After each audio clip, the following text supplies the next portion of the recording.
બધા રામનગર, કણકોટ, કૃષ્ણનગર બધે ભાઈનો વાગુદળ બધે ભાઈનો માહોલ છે.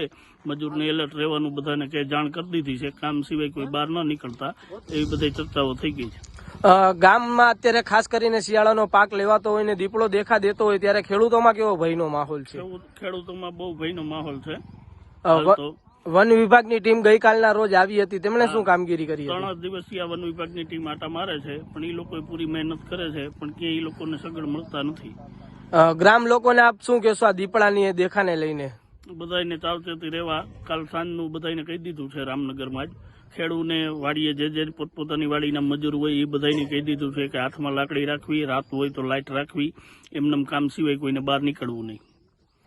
અહીંયા લગી આવી ગયો તો પછી અમે તો ગેટ તો બંધ જ હતો, પછી અંદરથી અમે બંધ કરીને અંદર રૂમમાં બેસી ગયા હતા. આપને કેવો ડર લાગ્યો હતો દીપડાની જાણ થતા? દીપડાની ફોન આવ્યો તરત જ અમે તો રૂમમાં વહી ગયા. પછી અમે થોડીક વાર પછી ખોલ્યો, પણ પછી તો કઈ દેખાય નહીં.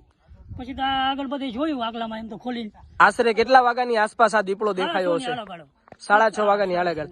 વન વિભાગની ટીમ અહીંયા હાજર હતી? હા, પછી તરત આવી હતી. ફોન કર્યો ને ગામમાં મેં, પછી ગામમાંથી એમને ફોન કરી દીધો વન વિભાગ વાળાને.